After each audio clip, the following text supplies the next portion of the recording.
Роль Hey Пауля, everyone! и он уже Today we're 139 diving раз into the movie попадает boss во level, временную.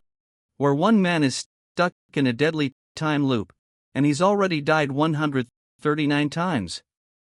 Meet Roy Pulver. Every single time, someone kills him, and the loop resets. He's memorized every move of his attackers, even the bullet paths from a minigun. After a helicopter crashes into his building, Roy jumps out the window, landing perfectly on a passing truck. It only took him 22 tries. He hijacks the truck, and the chase begins. According to his plan, a bus should crash into the assassin's car, but he forgets the timing and crashes into it himself. Another loop begins. Each time, Roy survives a little longer, but new killers keep showing up. No matter what he does, he always dies. His only hope is Gemma, who works on a top-secret project. But the colonel tells Roy she's dead, supposedly an accident. Their conversation is interrupted by two brothers. Now Roy's mission is to find out what really happened to his wife. After another chase, Roy visits Jake and asks for 2 bottles. Meanwhile, Dave starts ranting about terrorist plots. Roy, already tipsy, talks about all his deaths. Everyone laughs, but it's just a break before the next reset. Every day at 12:47, he dies. And he's never made it past that time. We flash back to the day before the loop.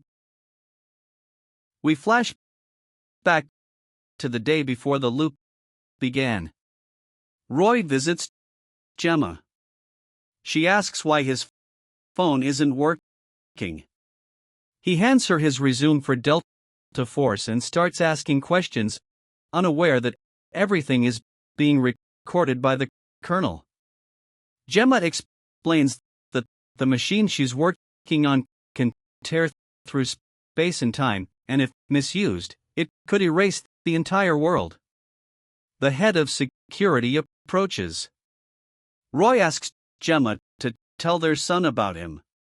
But she says it's pointless, their son is more interested in fighting than being with them.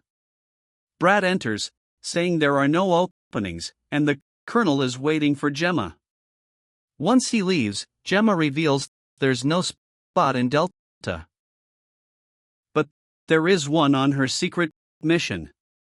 The colonel suspects something in Roy's resume and tells Brett to monitor him. If Roy interferes, he should be eliminated, using outside contractors. In her lab, Gemma cuts a lock of Roy's hair and whispers Osiris in his ear several times. The colonel questions her about delays and protocol violations. He shares his philosophy: he'd rather kill a person than an animal. Sometimes, aggression is love. Later, Roy sits in a bar. A woman tells him he's still in love, and it hits him hard. Suddenly, the phone rings. It's Gemma. She says she's taking drastic action. If anything happens, Roy must do what's necessary. She doesn't know they're being recorded again. The colonel orders her found. And so, Roy's time loop begins. I attempt 141. He's trying to decode Osiris. It leads him to a gaming lounge. Sitting on a bench, he searches for clues and finds a message from Gemma. Time spares no one. He spots his son and tries to follow him, ending up in a computer lab. Wow. You've grown, Roy says. He tells his son skipping school isn't okay, and promises not to snitch if the boy admits he bought something from that guy. They go out for sushi. As Roy passes a girl, her computer glitches. Outside, he checks the time. He's lived 3 minutes longer than usual. He realizes he's been above ground the whole time, allowing the tracking beacon to transmit. But once underground, the signal cuts and the killers arrive. Roy grabs his son to protect him. Before dying, he reveals he's the boy's father. In the next loop, Roy tries to learn how they're tracking him. No clear answer. He returns to Jake's cafe and asks Dave about possible tracking devices. They suspect it's in a tooth. Roy remembers a dental visit with one of the Colonel's guards present. He asks Jack for pliers and starts pulling teeth, showing each to Dave until they find the suspicious one. But a killer arrives, triggering attempt 145. See you soon, Dave. Roy learns Brad ordered the surveillance. He returns to the cafe and removes the tracker, now using it as bait. First target, Pam. She's just the beginning. I'll just shoot her. Roy is now the hunter. After eliminating everyone, Roy grabs a phone and tells Brett he's coming for him. He tries crashing through a wall, but ends up in attempt 146. This time, he makes it through and blows up a car, starting another loop. Now he disguises himself as Roy number 2 and sneaks inside. In the elevator, he needs a keycard, but it's deactivated. Attempt 148 begins.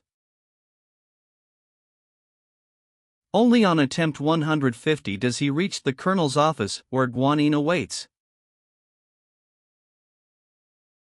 Roy remembers a scene from Indiana Jones. The enemy faces a gun and dies instantly. He expects the same, but he's out of bullets. A new challenge begins, defeating Guanine, who seems invincible. In one loop, the Colonel kills Roy himself. But during their conversation, Roy finally learns what Osiris means. Gemma activated the device, making Roy the Osiris. Her goal, for Roy to stop the Colonel. She believes in him. At the cafe, Roy asks to be trained with a katana. The woman says they only have one day, but didn't know that day could last forever. It takes Roy 50 attempts to not only fight back, but defeat Guanine. A guard rushes in, and Roy takes him out too. A final battle begins. The Colonel asks, "If you came this far to kill me, who's protecting your son?" Roy rushes back, but it's too late. The world begins to collapse. Roy falls into despair, but pulls himself together. He goes to his son. They spend time together. Roy realizes he's been chasing the wrong things, and happiness was always right beside him. But every time, the device explodes.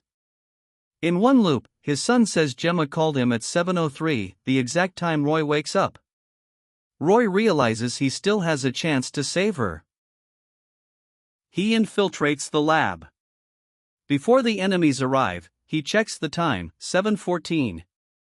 He has 10 minutes. He hijacks a helicopter and lands on Union's roof. On the security cameras, he sees the killers approaching and grabs a minigun. 1 minute before Gemma's death, Roy bursts into her office. She asks how many tries it took. Roy replies, "Just one." Gemma tells him to enter the device, only then, in theory, will the loop end. Roy steps into the core. Multiple versions of him merge. His eyes begin to glow. But what happens to the world? We'll never know.